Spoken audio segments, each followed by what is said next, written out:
I'm Tom Brokaw. It was the dawn of the 20th century. America was confident, optimistic. Winds of reform were in the air, gathering force. Old rough and ready, Teddy Roosevelt was in the White House, personally speaking very loudly, but politically speaking softly, and definitely carrying a big stick. Corporate giants were on the defensive.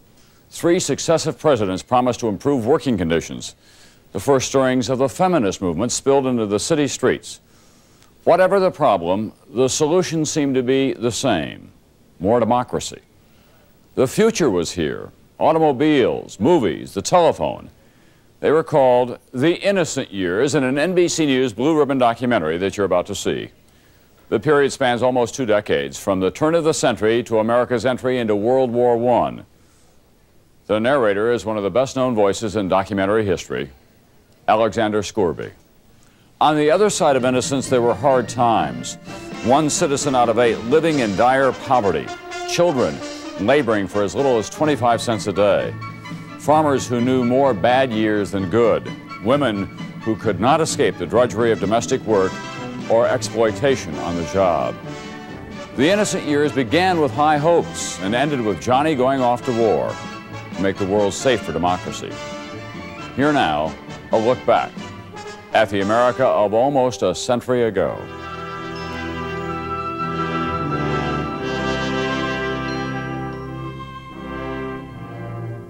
Liberty lifts her lamp beside the golden door.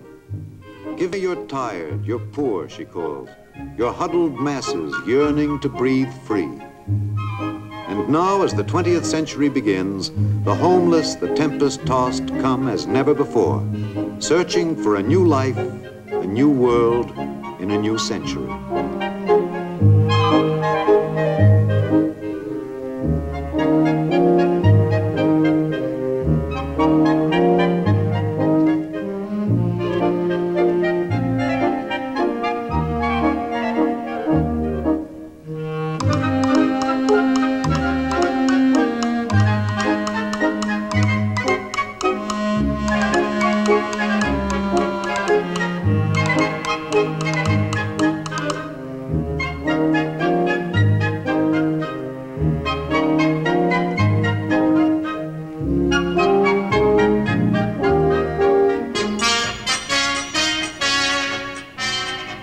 Through New York's golden door they come. White men come and black men. Brown men and yellow men come. The broken and the unbroken, the tame and the wild. They find a raw and raucous city, bustling and bursting with vitality and growth, like the nation of 67 millions whose metropolis it is. Here in the melting pot, the immigrant and the native merge into the American. New York in the early 1900s. Baghdad on the subway, O. Henry calls it. The wonderful, cruel, enchanting, bewildering, fatal, great city.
biggest news story as the new century begins does not break in the biggest city, but 500 miles away from On September 15th in the year 1901, historic news comes from Buffalo, New York.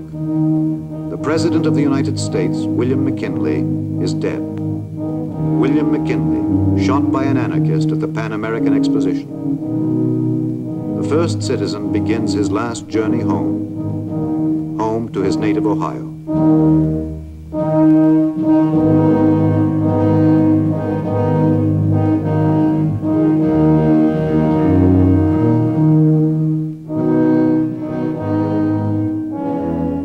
One bullet, and the pattern of history changes instantaneously.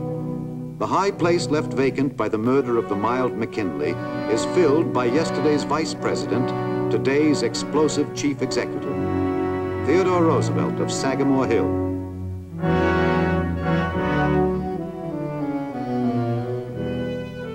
The capital of the nation has moved to Sagamore Hill, according to the newspapers. The Roosevelt House at Oyster Bay, Long Island, becomes a new executive mansion, a placid, rustic background for the dynamic human being whose personality will mark an age in American life.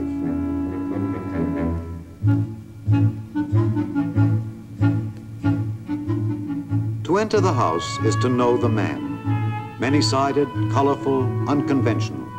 A lieutenant colonel of his own Rough Riders in the Spanish-American War, and hero of the assault on San Juan Hill. Harvard graduate and Dakota cowboy. Naturalist and big game hunter. Formerly police commissioner of New York City, governor of New York State, assistant secretary of the Navy. A man with a love of life, love of people, love of action. And now, by a fluke of fortune, 26th President of the United States.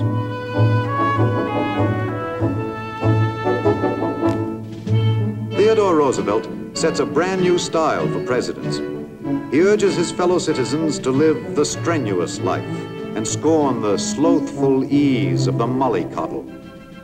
A newspaper poet gleefully notes that at Sagamore Hill, the president runs at large and plays like a boy let loose for the holidays.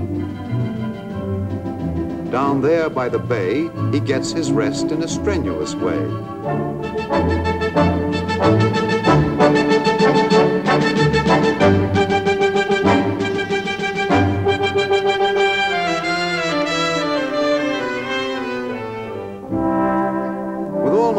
I believe in the joy of living, says Theodore Roosevelt.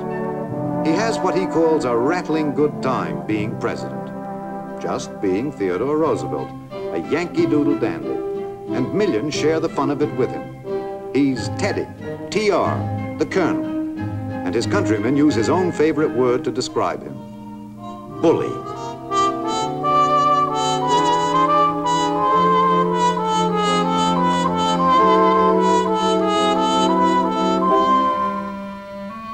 All through the Roosevelt years, much of the nation's business is run from Sagamore Hill, between horseback rides. With his son Archie as unofficial assistant, the president issues statements, forms policy, and keeps his finger on the pulse of a country as restless, energetic, self-confident as he.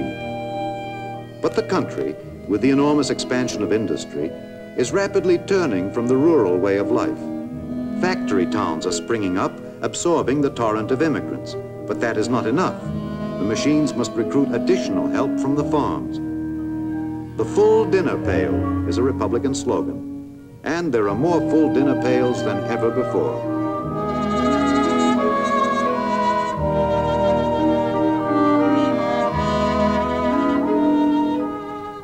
But the rising tide of new jobs, new products, new national wealth exacts its cruel toll. In child labor, in back-breaking hours, in underpaid women. The abuse and degradation of human beings by the machine. America begins to sit in judgment on herself. With the spread of mass production comes a crusading cry from writers, from labor, from politicians, from all enlightened leaders for social justice and reform to keep pace with the increasing mechanization that is revolutionizing American life and living.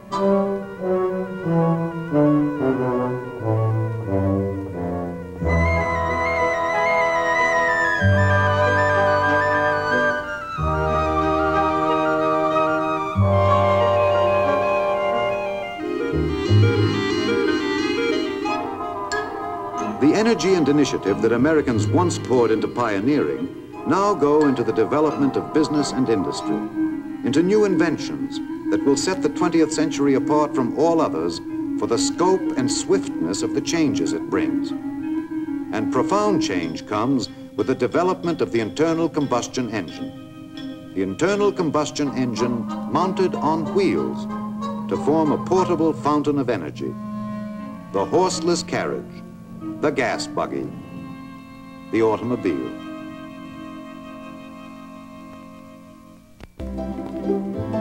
More than a mechanism, a challenge, an adventure.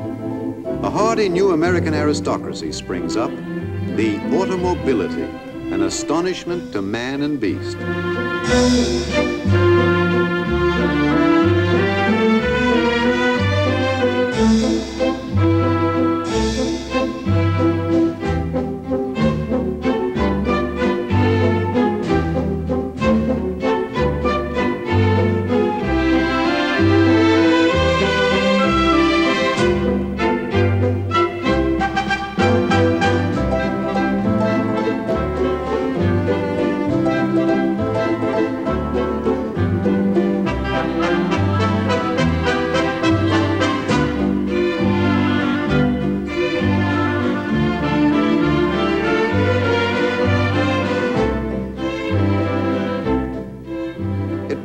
As a plaything of the rich, and sociologists roundly denounce it as a picture of the arrogance of wealth.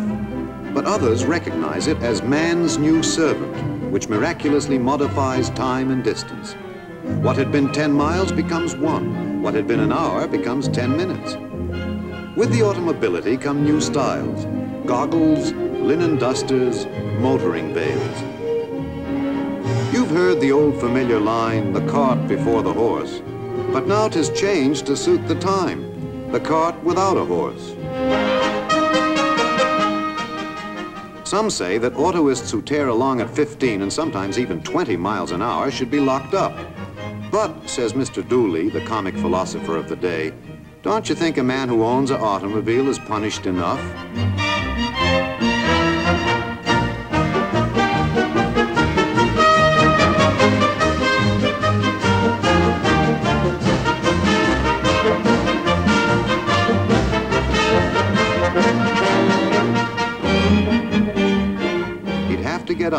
Get out and get under to fix his little machine.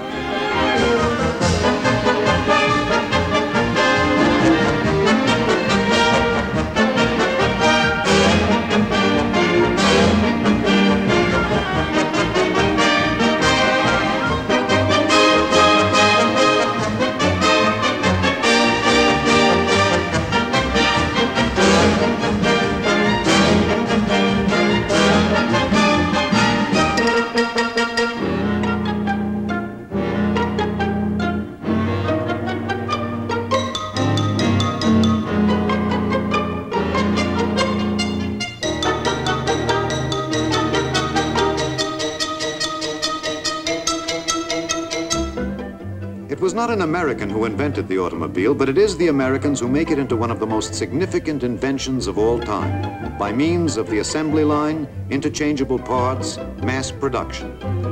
From a single factory in a single day come 1,000 efficient, cheap machines.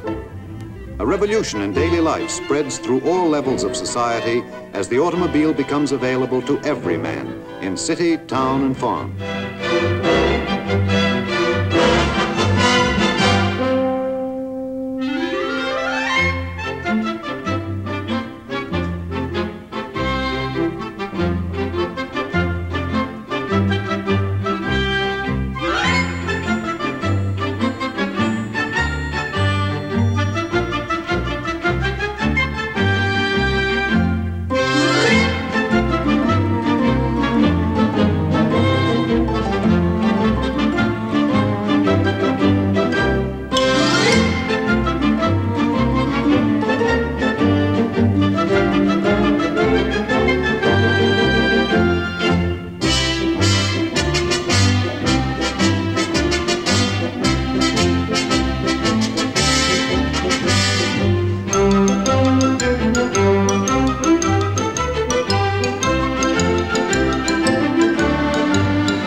before such a profusion of wealth and goods in a single nation.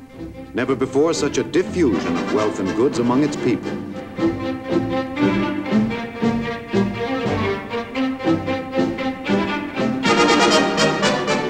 On Broad Street in New York, the Curb Exchange is handling securities the conservative stock exchange declines to list. Brokers on the street receive orders by hand signal from their telephone clerks inside. Business is big and getting bigger. Too big, many fear. It is a time of industrial czars, like John D. Rockefeller of oil,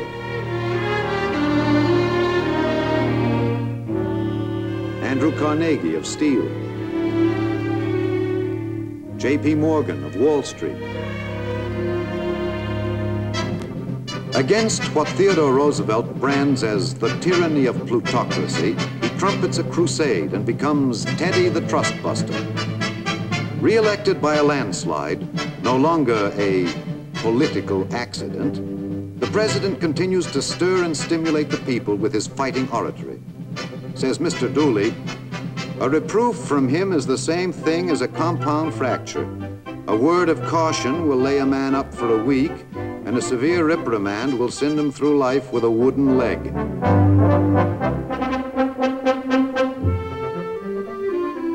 It isn't all oratory. He expands the powers of the presidency.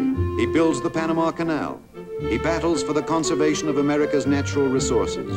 And among his followers, from cowhands to scholars to Boy Scouts, he kindles an enthusiasm that leads one of them to write, "I'm glad I lived when he was president."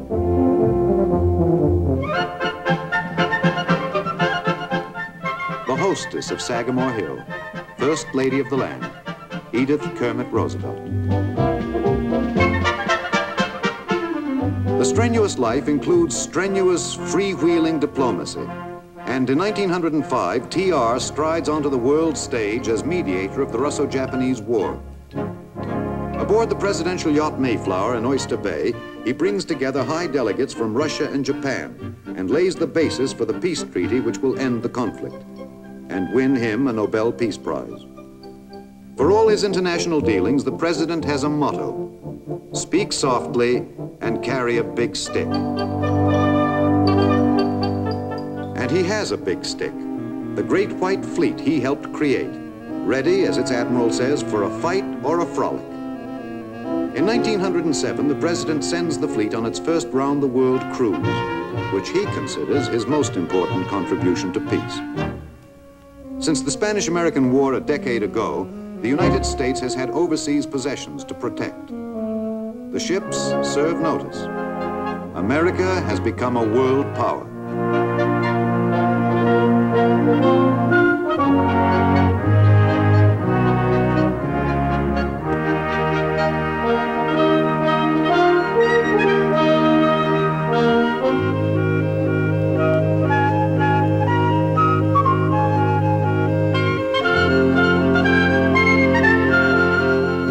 Even the library at Sagamore Hill reflects the drive and scope of Theodore Roosevelt's personality. The first president to go down in a submarine, the USS Plunger in Oyster Bay. The first president to test the Wright brothers' fantastic invention, the airplane. An adventurer in all things, Roosevelt is restless and eager in mind as well as body. Here in his private sanctum, he makes his mental explorations, ranging through the literature of his time and adding to it with works of his own. The Winning of the West, Ranch Life and Hunting Trail, and many another volume. No contemporary author of significance escapes him. Booth Tarkington, Henry James, Edith Wharton, here he touches minds with them all. But in the literature of the time, and perhaps in the literature of all time, one American stands out from the rest. Mark Twain.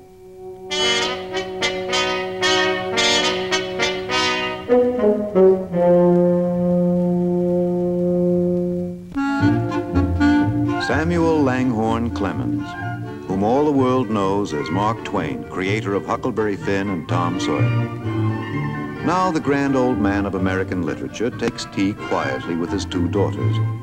but around him hovers the aura of an earlier, earthier America when he piloted steamboats on the Mississippi. The great days of Mark Twain's river are fading now, but the old cry of steamboat a-comin' still survives as part of the American pageant.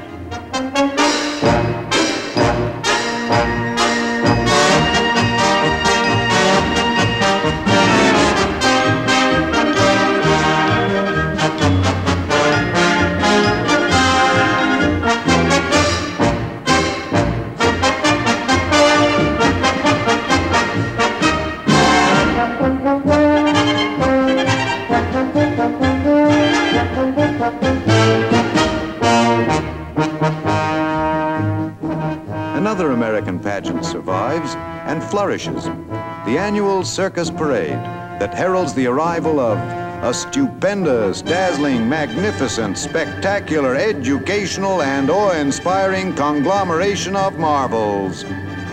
There'll be a hot time in the old town tonight.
Nothing is too good for the American people, says a complacent slogan of a complacent day.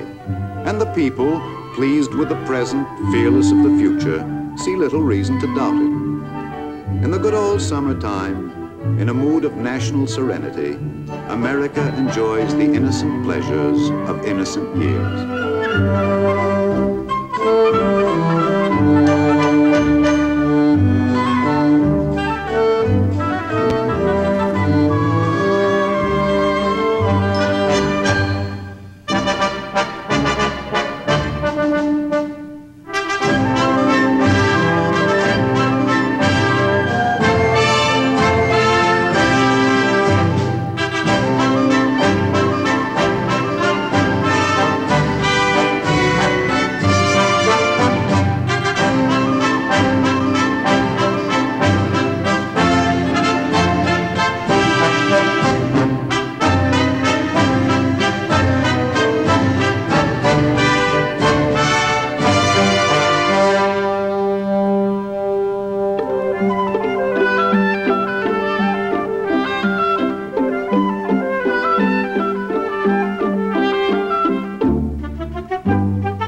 writer named Theodore Dreiser could scarcely believe his eyes at his first sight of mixed bathing at an ocean beach.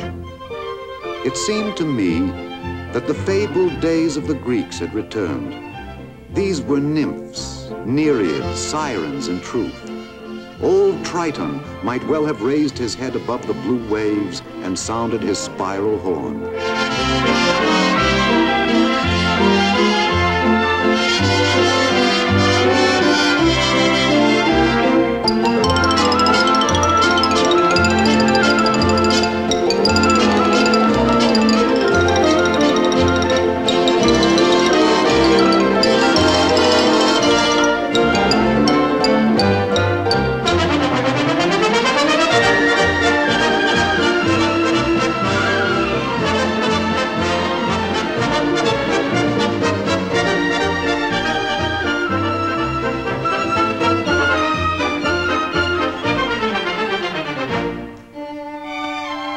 More leisure, more freedom, more fun.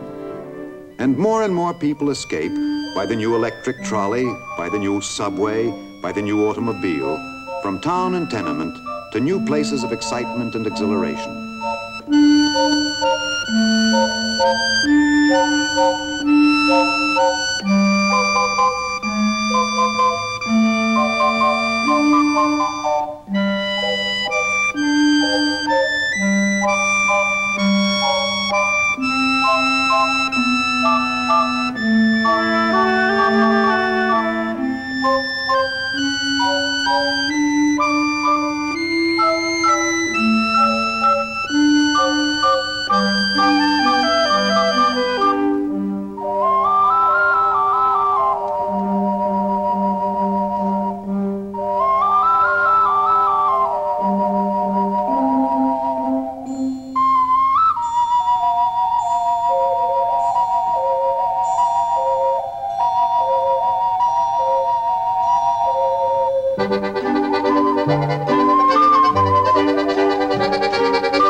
In the genial, affable year of 1908, a genial, affable candidate for the presidency, Roosevelt's Secretary of War, William Howard Taft, the nation's first golf-playing statesman, all 340 pounds of him.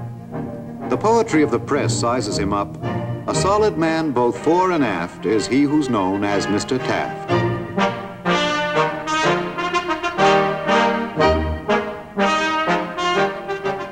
Because of bias against the third term, Roosevelt declines to run, but he handpicks Taft to succeed him. Taft campaigns on an admirable background as federal judge, first Governor General of the Philippines, staunch supporter of the Roosevelt policies, which he promises to continue. He likes people, people like him. William Jennings Bryan carries the Democratic banner. Bryan, the great commoner. Once he electrified the nation with his Cross of Gold speech for the free coinage of silver. Twice before he has run for the presidency unsuccessfully. And now, despite his uncommon power as an orator, he is unsuccessful again.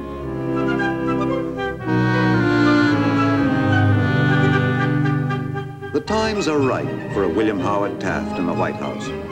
The financial panic of 1907 has abated, and the nation is prospering and expanding. With the coming admission of Arizona and New Mexico to the Union, Taft will be the first president of all 48 states. Says the New York Sun, never did any man come into the presidency before with such universal goodwill.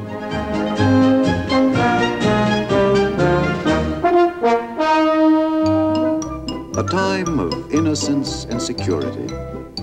A Boston newspaper prints a sweeping generalization on the state of the nation. Everyone is busily, happily getting ahead. Fifth Avenue comes to regard itself as the equivalent of the Rue de la Paix and Bond Street. Why not?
Looking back on the fashions of the time, Consuelo Vanderbilt will one day write, "How charming they all were in their picture hats and organdies, so incompatible with comfort, but so becoming. Oh, you beautiful doll, you great big beautiful doll."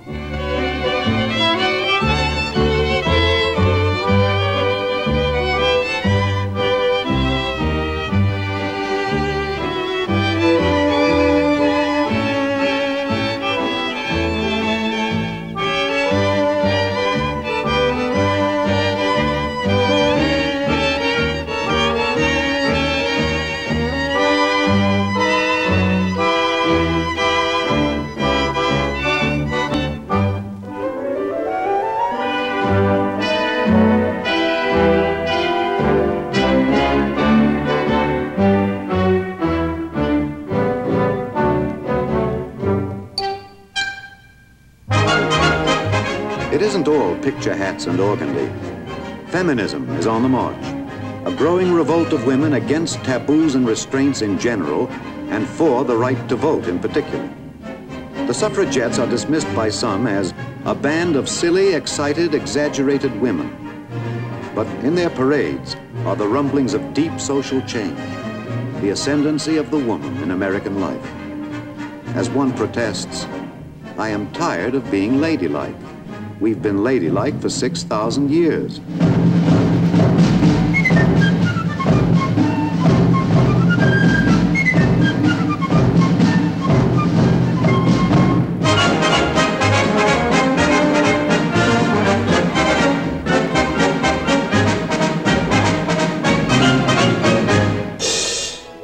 After dark, the theater.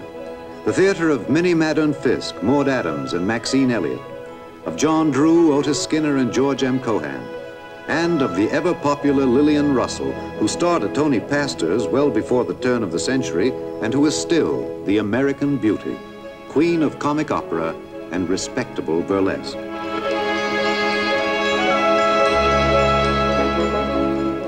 But from the palace in New York to the stages of 1,000 tank towns coast to coast, theater means vaudeville. Variety that runs the whole gamut from big-time Broadway to 100 small-time acts, which once seen are soon forgotten.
dancing days are numbered. A trick of making photographic images move, something called the mutoscope, a peep show of animated pictures, has been discovered. As vaudeville dances out, the movies come dancing in.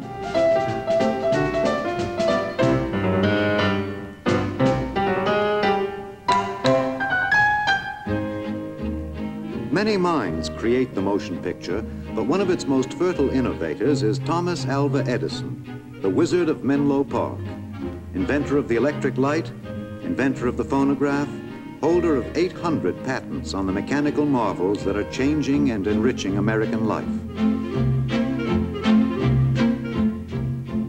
From the Edison Company comes the first movie to tell a complete story, the first feature film, The Great Train Robbery.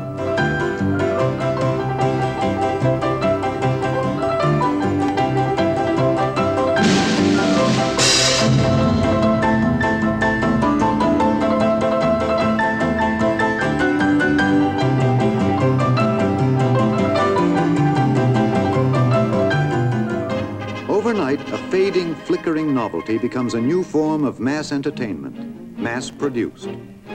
The techniques of the 20th century expand the ancient craft of storytelling beyond the wildest imagination of the Arabian Nights. 1,001 tales of romance, mystery, and adventure come from the assembly lines of new dream factories called studios.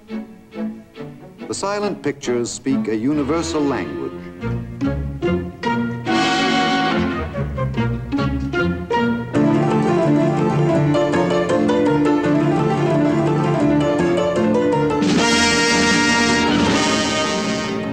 In California, where the sun collaborates with the camera, the movies go on location to capture scenes no studio can hold.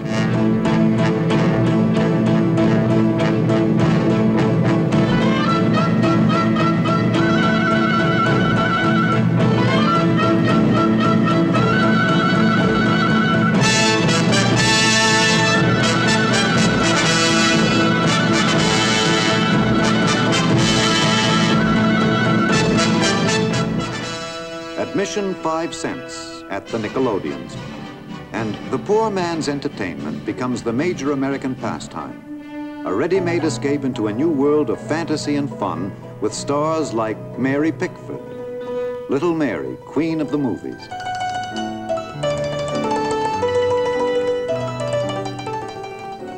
Lillian Gish, Innocence in the Wicked City.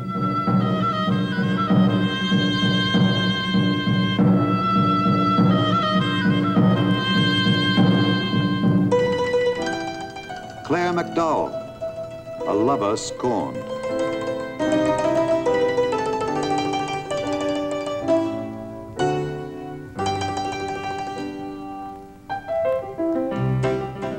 Charlie Chaplin, high humor and low comedy.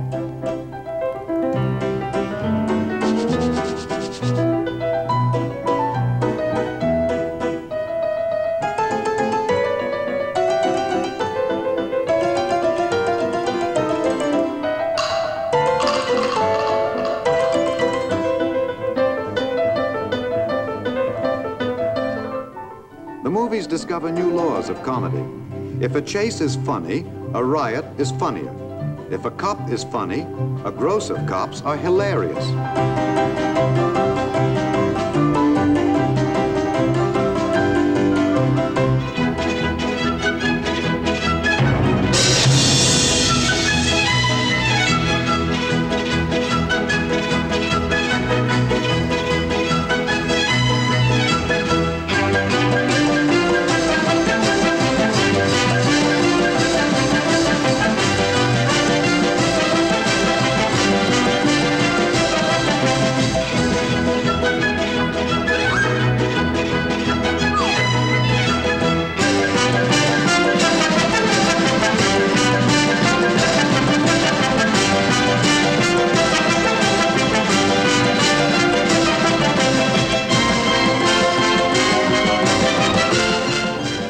The fictions of the screen are no match for the authentic drama of the time, for reality.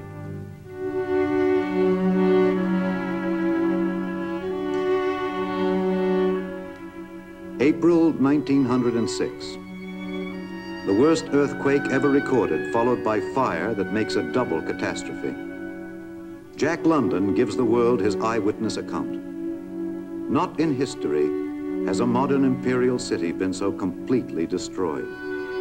San Francisco is gone. Nothing remains of it but memories and a fringe of dwelling houses on its outskirts. San Francisco is like the crater of a volcano around which are camped tens of thousands of refugees. All the cunning adjustments of a 20th century city have been smashed by the earthquake. All the shrewd contrivances and safeguards of man have been thrown out of gear by 30 seconds twitching of the Earth's crust.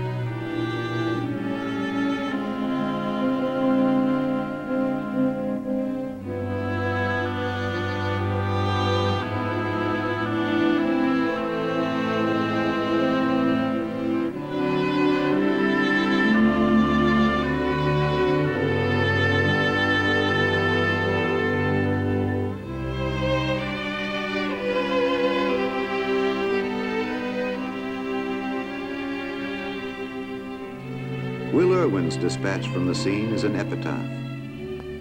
The old San Francisco is dead, the gayest, lightest-hearted, most pleasure-loving city of this continent.